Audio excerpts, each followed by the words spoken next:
உங்கள் favourite TV ஷோக்களை இனி miss பண்ண தேவையில்லை. ZEE5 இல் முற்றிலும் இலவசமாக காணுங்கள். இங்கேயும் எப்பொழுதும். எப்படியோ மாப்பிள்ள யாக பூஜை நல்லபடியா நடந்துருச்சு. அது ரொம்ப சந்தோஷம். அதுலயும் நீங்களும் என் கூட சேர்ந்து உட்கார்ந்து பூஜை பண்ணீங்க பாத்தீங்களா, அது எனக்கு டபுள் சந்தோஷம். ரொம்ப பெருமைப்பட்டுக்காதீங்க.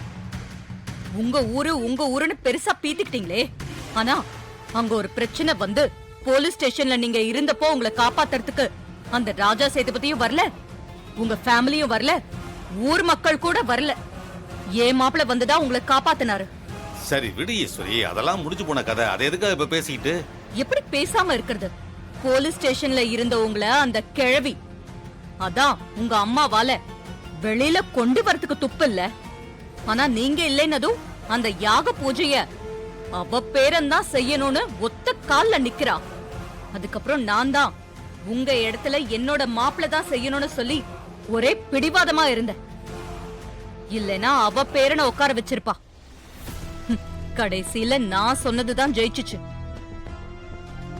என்ன மாமா, அத்தை எப்ப பார்த்தாலும் தோத்துட்டு நான் தான் ஜெயிச்சேன்னு உளறிக்கிட்டே இருக்காங்க. அத்தை, அதான் எல்லாம் நல்லபடியா முடிஞ்சு ஊருக்கே வந்துட்டோம்ல. இனிமே நடக்க வேண்டியதை பார்ப்போம். நீங்க சொல்றதும் சரிதான் மாப்ள. இனிமே நம்ம வீட்ல நடக்க போற நல்ல விஷயம் ரேவதிக்கு தாலி பிரிச்சு கோக்குற சடங்கு மட்டும்தான். அது நாளைக்கு வெள்ளிக்கிழமை. நம்ம ஏற்கனவே நாள் குறிச்ச மாதிரி மண்டபத்துல வச்சு இந்த ஃபங்க்ஷனை பண்ணிட வேண்டியதுதான். ரேவதி, நீ ரெடியாரு. எப்படியாவது இவங்க கிட்ட இருந்து எஸ்கேப் ஆகணும்னா அதுக்கு ஒத்துக்கிட்டு தான் ஆகணும். சரிம்மா, எனக்கு ஒன்றும் பிரச்சனை இல்லை, நீங்க இதை நடத்துங்க.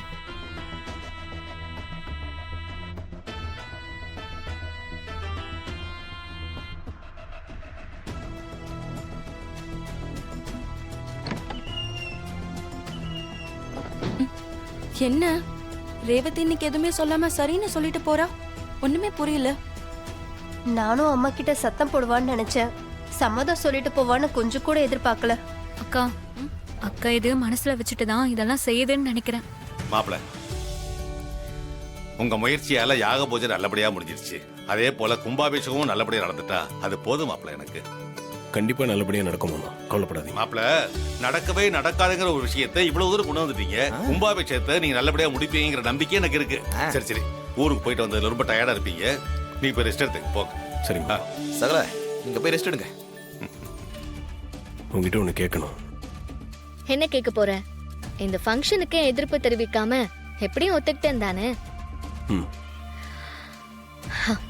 நான் ஆஸ்திரேலியா போறதுன்னு முடிவாயிடுச்சு. இன்னும் 2-3 நாள்ல விசா, ஃப்ளைட் டிக்கெட் எல்லாமே வந்துடும். நான் கிளம்ப போறேன். அதனால இந்த ஃபங்க்ஷனை பத்தி நான் ஒன்றும் கவலைப்பட போறதில்ல. நான் இந்த ஃபங்க்ஷன் வேண்டான்னு சொன்னா எங்க அம்மா ஏதாவது பேசி பிரச்சனை பண்ணுவாங்க. எதுக்கு தேவையில்லாத ஆர்குமெண்ட் எல்லாம்? அதான் பேசாம சரின்னு சம்மதம் சொல்லிட்டேன்.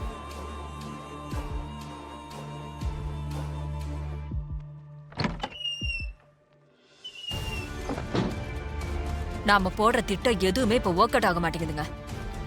என் மாமன்காரன பூஜையில உட்கார விடாம தடுக்கலான்னு பார்த்தா கடைசியில அந்த டிரைவர் பயலும் சேர்ந்து அவர் கூட உட்கார்ந்து பூஜையை செஞ்சு நமக்கு ஷாக் கொடுத்துட்டான். அவனை நம்மளால ஜெயிக்கவே முடியலையே. நீ சொல்றது சரிதான் சந்திரா. அவன் நமக்கு பெரிய தலைவலியா தான் இருக்கான். நாம என்ன பிளான் பண்ணாலும் கடைசி நேரத்துல அதை உடைச்சிடறான். இந்த பூஜை விஷயத்திலையும் ராஜராஜனை வெளியே கொண்டு வர அவன் ஐஜி வரைக்கும் போயிருக்கான். ஒரு சாதாரண டிரைவருக்கு எப்படி ஐஜி வரைக்கும் செல்வாக்கு இருக்க முடியும்? எனக்கும் அதாங்க ஒண்ணும் புரியல. அவன் விஷயத்துல ஏதோ ஒரு மர்மம் இருக்கு. அததான் நம்மளால இன்னும் கண்டுபிடிக்க முடியல.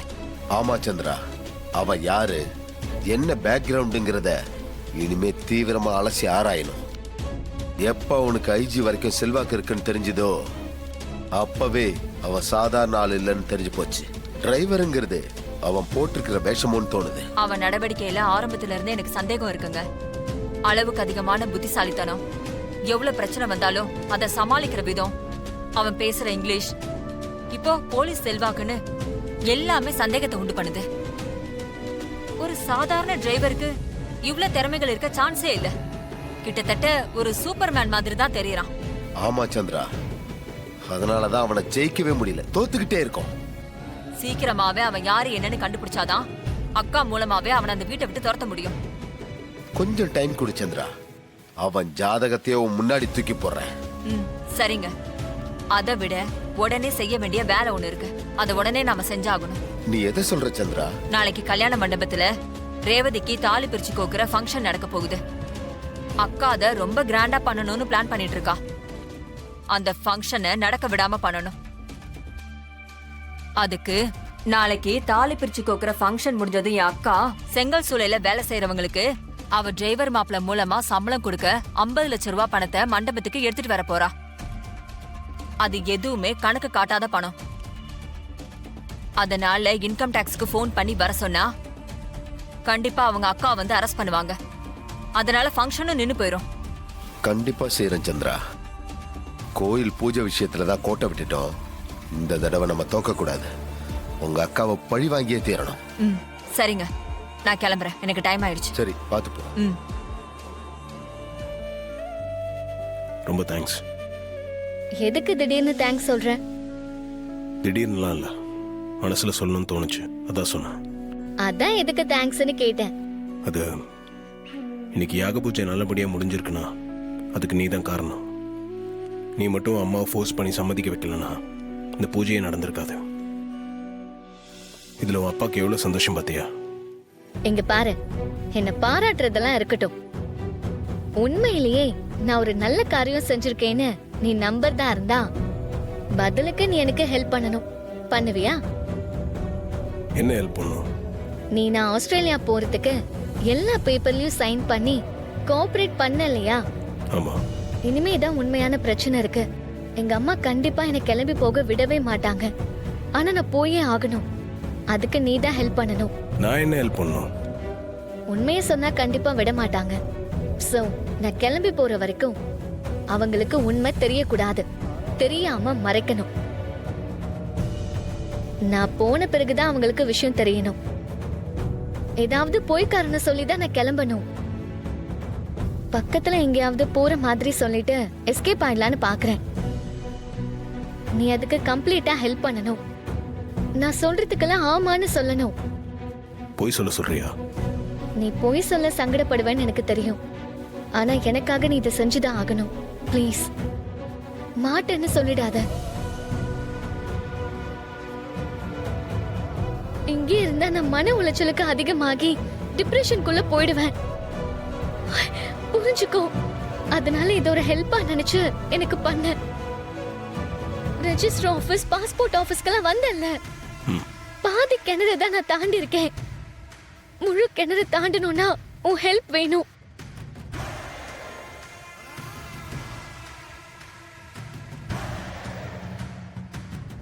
யோசிக்கிற வேலைலாம் வேண்டாம். எனக்காக செய். என்ன? சரி. ஜீ5 ஆப்பை டவுன்லோட் செய்து அனைத்து எபிசோடுகளையும் இலவசமாக பாருங்க.